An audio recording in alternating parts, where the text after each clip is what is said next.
안녕하세요. 아직도 생각만 하면 소름 끼치고 인간으로서 어떻게 이런 일을 저지를 수 있을까 하는 마음에 사연을 적게 되었습니다. 저는 어릴 때부터 동생들의 엄마 역할을 하면서 살았어요. 아마도 어릴 때 엄마를 여의신 분들은 다 아실 거예요.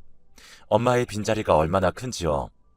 그런데 그 상황에서 동생들까지 밑으로 줄줄이 달려 있으니까 너무 힘들더라고요. 언니, 엄마는 왜 집에 안 오는 거야? 엄마 어떻게 됐어? 하면서 아무것도 모르는 동생들은 저에게 엄마의 행방을 물었습니다. 엄마는 유방암으로 투병을 하시다가 돌아가셨거든요. 엄마는 자식들한테 패기치고 싶지 않다고 하면서 말기 때까지 계속해서 아픈데도 병을 숨기셨어요. 첫째인 제가 뒤늦게 그 사실을 알았고 찬찬히 엄마의 죽음을 준비했죠. 지금부터 준비를 안 하면 엄마가 없어졌을 때 제가 혼자서 동생을 키워내지 못할 것 같아서요. 아마도 엄마의 죽음을 준비하면서부터 감성적이었던 제가 처절하게 이성적으로 변했고 현실에 집중하기 위해서 노력을 했었던 것 같아요. 그래서 엄마가 돌아가신 이후로 저는 눈물을 안 흘렸지만 그냥 평범한 날 갑자기 눈에서 눈물이 쏟아지는 경우가 많았죠. 나 진짜 왜 이러지 하면서 손도 막 떨고 그랬습니다. 하지만 동생들이 있기에 제가 언제까지나 어리광을 부리거나 눈물로 현실을 도피할 수 없었어요. 그래서 공장에 나가서 일을 하기 시작했고 제 친구들은 저와 달리 자기가 하고 싶은 길을 찾아서 묵묵하게 걸어가는데 저는 그러지 못했습니다. 동생들에게 엄마 노릇을 하느라 매일 공장 3교대로 몸이 지쳤고 몸이 지치다 보니까 마음도 지치기 시작하더라고요. 어두운 10대 시절을 지나서 동생들을 다 키우고 출가시킨 저는 그제서야 자신을 돌보기 시작했어요. 문득 제 과거를 돌이켜봤을 때 저는 너무나 한심스러운 사람이었고 무엇 하나 이루어놓은 것 없는 그저 나이만 든 바보였더라고요. 나는 진짜 왜 이럴까? 왜 이렇게 내가 살아야 하는 걸까? 하면서 하루에 수십 번도 더 후회가 밀려왔습니다. 정말로 외로움에 사무쳐서 죽을 것만 같았어요. 어떻게든 버텨보자 했지만 사실 그건 쉽지 않았습니다. 결국 우울증이 오게 되었고 집에만 누워 있었어요. 그걸 알게 된 동생들은 언니, 지금 이러한 상태 우리 때문에 된 건데 우리가 책임질게. 언니는 걱정하지 마. 우리한테 의지해. 하면서 다 큰 동생들이 십시일반 돈을 모아서 저에게 용돈을 주기 시작했습니다. 저는 동생들이 그런 마음씨가 너무너무 이뻐 보였고 또 좋았어요. 참 이런 애들을 내가 키우려고 이 고생을 했구나 하면서 다시 일어나기 시작했습니다. 어두컴컴하고 마치 기계의 부속품이 된 것 같은 기분을 느끼고 나니 그 공장으로는 두 번 다시 들어가기 싫더군요. 그래서 이를 꽉 깨물고 공장에 들어가지 않고 서울의 한 식당가에서 일하기 시작했습니다. 상대적으로 나이가 어린데 나이가 지긋하신 어르신들이 많이 모여있는 식당에서 일하니까 사람들이 저를 이뻐해주기 시작했어요. 그때 한 아주머니께서 저를 보시더니 아이고 이렇게 고운데 이렇게 어린 나이부터 어찌 이런 고생을 하면서 사는 거야? 많이 힘들면 우리 가게에서 일해봐. 우리 가게 진짜 일하기 편해. 딱 보니까 아가씨 하는 행동들이 너무나 이쁘고 사랑스러워서 내가 뭐 이것저것 챙겨주고 싶을 정도네. 응? 하면서 저에게 일자리를 제안하는 거였어요. 솔직히 식당 일하면서 국밥 옮기고 설거지하느라 손목이 부러질 듯이 아파서 당장이라도 집에 가고 싶은 심정이었거든요.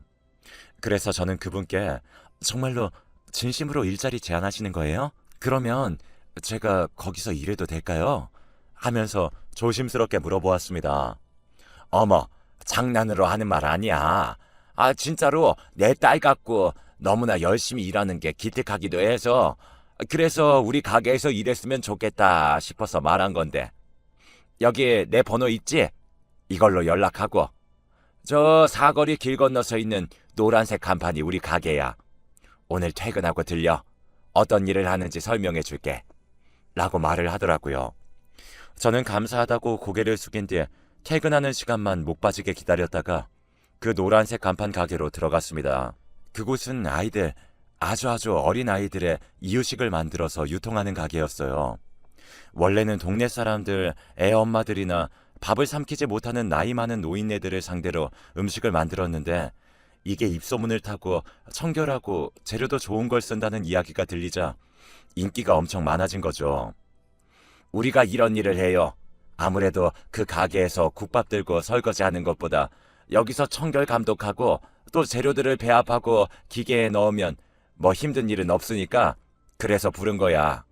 하면서 말을 하는 겁니다. 저는 여기가 딱 내가 일할 자리다 라고 생각해서 바로 알겠습니다 하고 그곳으로 옮기기로 했어요. 예전 가게 사장님께 사정을 말씀드리고 조금 몸을 덜 움직이는 곳에서 일해야 할 것 같다고 했어요. 알겠다고 흔쾌히 허락을 해주셨고 그 이후 그 가게로 들어가게 된 거죠. 거기서 운명의 짝꿍을 만나게 된 겁니다. 아니, 그때까지만 해도 운명의 짝꿍인 줄 알았죠. 돌이켜보면 절대로 운명의 짝꿍이 아닌데 말이죠. 한참 일을 하고 있는데 가게 문을 활짝 열고 들어오는 아주 장신의 얼굴이 번지르르한 남자가 보이는 겁니다. 순간 놀랐고 저기 누구세요? 라고 하자 그 남자가 되려 그쪽은 누구세요? 라고 하더라고요.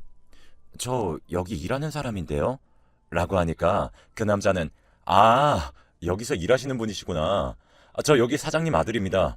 온라인 유통 맡고 있어서 대부분 재택으로 근무하고 있고요.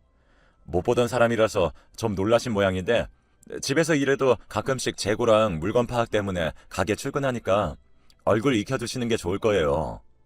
어머, 아들 왔어? 이번에 내가 새로 채용한 직원이야. 둘이 나이도 비슷하니까 낯가리지 말고 사이좋게 지내? 라고 하면서 사장님이 창고에서 나오는 겁니다. 사장님 아들이시구나. 이렇게 잘생기고 키도 큰 사람이 아들로 있으니까 얼마나 든든할까. 또 저런 남자는 누가 데려갈까 하면서 곰곰이 생각에 빠졌습니다. 조금은 울적하기도 했어요. 나도 좋은 부모님 밑에서 자랐다면 지금쯤 저 남자처럼 멋진 남자와 연애하면서 행복하지 않을까 하고요. 그런데 이상하게 그 남자가 일주일에 한 번 온다고 했는데 계속 출근을 하는 겁니다. 온라인 유통 담당하셔서 대부분 재택근무하신다고 하시지 않으셨어요? 제가 잘못 들은 걸까요? 라고 하자 얼굴이 빨개지면서 그냥 나와서 일하고 싶었다고 하며 얼버무리더라고요. 왜 저러지 하면서 어버버한 그 남자에게 어떻게 할지를 몰랐습니다. 그렇게 조금은 어색한 침묵이 흐르던 그때 갑자기 그 남자가 제 번호를 물어보더라고요. 일 끝나고 할 거 없으시면 맥주 한 잔 먹자고 물어봤어요. 저는 진짜 너무 놀랐지만 놀란 마음을 숨기고 좋다고 알겠다고 하면서 뭘까 생각했습니다. 그렇게 그 남자와 저는 퇴근을 하고 따로 만나기 시작했고 어느 순간 저희는 연애를 하고 있더라고요. 저는 평생 공장에서 일하면서 동생들을 키우느라 아무것도 못했는데 갑자기 남자친구가 생기고 주말에 더 이상 혼자 안 있어도 되니까 행복한 감정들이 생기는 겁니다. 나도 남처럼 결혼하고 싶다. 시어머님도 너무나 좋으신 분 같고 이런 분 밑에서 일하면 진짜 행복할 것 같아. 평생 가족이 되고 싶어. 그러니까 남자친구는 말하더라고요. 제가 정말 착하게 자기 엄마 가게에서 일하고 조용조용한 성격이 너무나 마음에 들었다고. 그래서 용기 내고 번호 물어본 거고 원래 집에서 근무해도 되는데 일부러 나온 거라고 하면서요. 감동이었죠. 누군가 나를 좋아해줘서 용기를 내준다는 것 자체가 저에겐 커다란 행운이었고 놓치고 싶지 않은 기회였습니다. 저보다 나이가 조금 많았던 남자친구는 이미 저 모르게 저와의 결혼을 생각해 뒀더라고요. 그래서 본인의 엄마한테 저와 교제를 한다는 사실을 말했고 청혼할 거라고 미리 언지를 해두었던 것입니다. 나중에 사장님이 저에게 와서 우리 아들이랑 사귀냐고 물어보더라고요. 저는 조금 당황했고 아무래도 저 같은 사람이 자기 아들이랑 사귄다는 사실을 말하면 어느 부모가 좋아할까 싶어서 저는 당황해서 식은땀을 흘렸습니다. 그런데 의외로 어머님은 아주 쿨하게 우리 아들이 다른 부분에서는 아직 많이 부족한데 이런 아들을 사랑해주는 우리 직원이 진짜 이뻐 보이네. 얼굴에 긴장한 거 풀어. 내가 뭐라고 한마디 할까봐 그렇게 긴장한 거야? 우리 아들이 맨날 집에서 여자친구랑 결혼하고 싶다고 하면서 노래를 부르는데 난 터치 안 할 테니까 둘이 한번 잘해봐. 라고 말하는 겁니다. 저는 정말 다행이라고 생각하고 가슴을 쓸어내렸습니다. 욕을 엄청 먹을 줄 알았거든요. 네가 뭔데 직원 주제에 우리 아들이랑 사귀냐고, 우리 아들이 얼마나 대단한 줄 아냐, 뭐 이런 말들로요. 다행스럽게도 그런 일은 벌어지지 않았고 마음 편하게 연애를 지속할 수 있었습니다.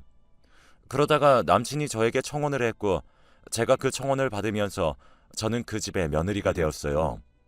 어머님이 워낙에 장사로 돈을 꽤나 많이 벌어놓으셔서 좋은 집에 살고 계셨고 이에 비해 저와 남편은 아직 준비된 게 없어서 조금은 눈치가 보이지만 시댁살이를 했습니다. 그런데 걱정하는 것과는 달리 저는 정말로 시댁살이가 너무너무 행복했어요. 제가 위에서 말씀드렸다시피 제가 일찍 엄마가 돌아가셔서 항상 어른의 사랑이 그리웠거든요. 그런데 어머님이 그런 저의 사정을 알고 제 등을 토닥이면서 저를 위로해 주니까 제가 몸둘 바를 모르고 진짜 행복하다고 느낄 정도로 매일 좋았습니다. 우리 며느리 밥 먹어야지 하면서 아침을 차려주는 것은 물론이요. 제가 겨울에 빙판을 걷다가 넘어졌을 때도 우리 며느리 아프면 안 된다고 항상 조심해야 한다고 하면서 엉덩이에 먼크림까지 발라줄 정도로 가까운 사이가 되었어요. 저는 진짜 어머님한테 너무나 고마웠고 내게 새로운 엄마가 생긴 것처럼 시어머니와 가까이 지냈습니다. 하루 종일 거의 매일 붙어 있는다고 해도 과언이 아니었어요.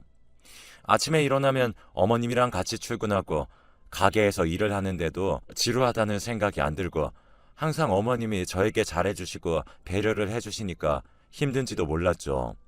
오히려 시간이 지날수록 남편과 사이는 조금씩 멀어지는데 어머님과는 가까워졌습니다. 결혼을 하고 나니까 연애 때는 안 보였던 것들이 점점 조금씩 보이기 시작했고 머릿속이 혼란스러워졌어요. 솔직히 지금에서야 말하지만 남편은 결혼 이후로 제가 잡은 물고기라고 느껴진 건지 막 다른 여자들, 예전에 동기였던 애들한테 연락해서 심심하다고 만나자고 한 적도 있어서 제가 그걸 알고 화낸 적도 있었고요. 또 여자 나오는 술집에 군대 동기들이랑 같이 간 걸 저한테 들킨 적도 있었죠. 신혼 초부터 그런 짓거리들을 하는데 제가 열이 너무 받고 정말 속상하더라고요. 그때마다 저를 위로해준 사람이 시어머님이었습니다. 저 대신 남편한테 더 화를 내주시고 다시는 그런 짓 하지 말라고 하면서 목이 쉬어라 소리를 질러준 사람이었죠. 그래서 제가 버틸 수 있었어요. 내가 남편 복이 있는 줄 알았는데 남편 복은 개뿔. 남편 복이 아니라 시부모 복만 있고 나머지는 꽝이구나 하면서 포기하고 있었습니다. 그런데 그때 남편이 무슨 헛바람에 든 건지 사업을 하겠다고 이제 온라인 유통은 다른 사람한테 맡겨버리라고 하는 겁니다. 저는 갑자기 무슨 소리냐고 당신이 하던 일을 누구한테 맡기냐고 하며 완히 벙벙한 표정을 지었고 남편은 모르겠다고 알았어? 라고 하면서 자기 사업을 시작해버렸습니다. 아무래도 속으로는 자기 엄마는 가진 것도 없는데 자기보다 돈을 많이 벌고 그런 게 부러웠던 모양이죠. 저는 참 지 엄마한테 질투를 느끼는 사람도 있구나 하며 그런 남편의 행동이 하나하나 더욱더 보기 싫어졌습니다. 그러다가 일이 터진 거였어요. 어머님이 뇌졸중으로 쓰러지셨고 가게 운영이 올스톱 되었습니다. 다행히 긴급수술로 혈관을 뚫고 상황을 안정시켜 목숨을 건질 수 있었어요. 하지만 후유증으로 반신마비가 오게 되었고 집에서 간호를 해야 하는 상황이 되어버렸습니다. 저는 일을 그만두고 친엄마 같은 어머님을 돌보기 시작했어요. 일주일마다 언어치료, 물리치료를 해드리려고 힘든 몸을 이끌고 병원에 가는 그 순간에도 남편은 자기 사업하느라 바쁘다고 얼굴 한번 비치지 않더군요. 뭐 이런 망나니가 다 있나 싶었습니다. 저놈이 사람 새끼인지 지 먹고 살기 바쁘다고 지 엄마 쓰러졌는데도 남 취급을 하는데 진짜 지긋지긋하고 확 이혼해버리고 싶다는 생각이 간절했어요. 그래도 어쨌든 일은 해야 하니까 남편과 제가 교대로 번갈아 가면서 어머님을 간호했습니다. 그러다가 남편 사업이 폭삭 망하면서 집안에는 계속 남편이 있게 되었습니다. 그래서 저 대신에 남편이 더더욱 어머님을 많이 간호하기 시작했어요. 저는 어머님 가게를 어떻게든 계속해보겠다고 안간 힘을 쓰느라 매일이 짐 빠지는 날이었죠. 일하고 돌아온 날에는 어머님 손을 잡으면서 어머님, 이렇게 힘든 일을 어떻게 혼자서 이뤄내신 거예요? 이렇게 많은 돈을 버셨으면 이젠 편하게 노후에 여행도 다니시면서 쉬셔야 했는데 왜 그러지 못하고 이렇게 누워만 계세요? 어머님, 저 정말 딸처럼 대해주셔서 감사해요. 어머님은 제 마음속에 있던 결핍을 채워주신 유일한 사람이자 저에게는 진짜로 소중한 존재예요. 비록 어머님이 제 이야기를 지금 듣고 계시는지 모르겠지만 제 진심 이렇게나마 전하고 싶네요. 하면서 어머님 손을 잡으며 잠에 들었습니다. 매번 힘들 때마다 자고 있는 어머님의 귓가에 저에 대한 이야기를 털어놓으며 그동안 어머님에게 느낀 감사함들을 모두 말해드렸어요. 그러면 속 안에 있는 쌓인 것들이 다 풀린 듯한 기분이 들면서 시원했거든요. 저는 매일 남몰래 기도를 했습니다. 하늘에 외쳤어요. 우리 어머님 진짜로 열심히 살았으니까 제발 한 번만 일어나실 기회를 달라고. 그 기회 딱 한 번만 기회 주시면 내 모든 것을 걸고 열심히 살겠다고 했죠. 그렇게 제가 애원을 했지만 하늘은 무심했습니다. 결국 어머님은 끝끝내 버티지 못하고 돌아가셨어요. 아무래도 뇌졸중이 온 후에 합병증으로 폐 쪽에 이상이 생겼는데 그게 어머님을 벼랑 끝까지 몰아넣은 거죠. 저는 하염없이 눈물만 나왔습니다. 장례를 진행해야 하는데 입관을 하고 나니까 정말로 쓰러질 것 같더군요. 친엄마를 보낼 때만큼 힘들었습니다. 어머님 발인 전에 어머님이 좋아하신 이부자리 이런 것들을 같이 선산에 묻어야겠어서 어머님 집으로 갔습니다. 어머님이 그렇게 좋아하시던 온돌 침대를 보니까 또 하염없이 눈물이 나더군요. 죄송하고 또 미안했습니다. 어머님 하면서 그 온돌 침대에 누워서 차갑게 식어버린 온돌을 통해서 어머님의 품을 느끼고 있었는데 침대의 작은 틈에서 종이들이 보이는 겁니다. 이게 뭐지 하고 열어보았는데 언어장애로 제대로 말을 못하는 어머님이 삐뚤빼뚤 종이에 힘겹게 써내려간 글들이었습니다. 저는 뭐야 하면서 당황했습니다. 어머님이 사실 말하는 부분인 전두엽이 손상되어서 발음하는 게 안 되었지만 종이에 자기 의견을 쓸 수 있을 정도는 되셨거든요. 그 원수와도 같은 놈, 그런 메모들을 보게 된 저는 손을 부들부들 떨 수밖에 없었습니다. 그 종이 안에는 제가 없었을 때, 제가 가게에 일을 나갔을 때 남편이 어머님을 돌보면서 횡포를 부린 내용들이 싹 다 적혀 있었어요. 너무나 놀랍고 이게 말이 되는 건가 하는 마음에 손이 부들부들 떨렸습니다. 말할 수 없는 분노가 치밀어 올랐어요. 며느라가 내 아들이 악마였단다. 악마였어. 내가 호랑이 새끼를 키운 거야. 내가 내 발등을 내가 찍은 법이지. 라고 하면서 그간 당한 것들을 종이에 적어두신 겁니다. 남편은 사업이 망한 이후로 자금난에 심하게 시달렸고 그때 어머님이 쓰러지자 어머님의 재산을 노린 겁니다. 맨날 어머님이 누워있을 때 엄마 빨리 안 죽고 뭐하냐고 지겨워 죽겠다며 하루빨리 사망하시라고 하면서 저주를 퍼부었고 심지어는 안 보이는 곳을 퍽 때리기도 하면서 사람에게 엄청나게 스트레스를 준 겁니다. 저는 이럴 수는 없다고, 아니 어떻게 자기 엄마한테 이런 식으로 대할 수 있냐는 생각에 부들부들 손을 떨었습니다. 너무나도 화가 났어요. 어머님은 자신의 재산이 아들한테 가면 이거 큰일 날 게 뻔하니까 자기 앞으로 되어 있는 가게는 지금 매니저를 맡고 있는 며느리한테 넘기고 아들한테는 절대로 한 푼도 주지 않겠다는 것을 쓴 그 종이를 제 서랍 안에 숨겨두었다고 써놓으신 겁니다. 정말 다행인 게 어머님이 쓰러지셨을 때 제가 어머님 거동이라도 하게 만들겠다고 하면서 물리치료를 엄청 신경 써서 해드리고 글씨도 연습했거든요. 그래서 어머님이 돌아가시기 전에 이런 사실을 모두 폭로하실 수 있으셨던 것입니다. 저는 눈물을 뚝뚝 흘리면서 정말 어머님의 그 한 제가 풀어드리겠다고 스스로 약속했어요. 그리고 바로 제가 아는 변호사한테 찾아가서 이 유언을 넘겼고 법적으로 증거가 된다고 하면서 어머님의 그 유언처럼 재산 상속 준비를 했고 세무사와 상담해서 정리를 다 끝낸 후에 장례식장에 같이 가서 남편에게 이 모든 것들을 말하기로 했습니다. 제가 재산 정리와 대충 상황 정리를 해서 상주를 서고 있는 남편에게 가서 말했습니다. 당신, 나 안 볼 때 어머님 학대하고 손 올렸다며. 어머님이 돌아가시기 전에 이 모든 걸 전부 내게 남기고 가셨어. 당신 잘못 걸렸어. 인생 그렇게 살면 좋아? 남들한테는 세상 천사인 척하면서 자기 엄마한테 어떻게든 돈 뜯어내려고 하고. 당신이 악마가 아니면 도대체 누가 악마야? 나는 도저히 모르겠다. 어머님이 당신한테 재산 한 푼도 안 주신대.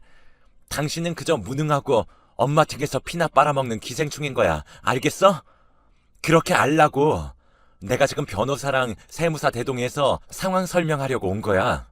라고 말하는 순간 남편의 눈이 뒤집혔어요. 거기 있던 상을 뒤엎고 난리가 났죠.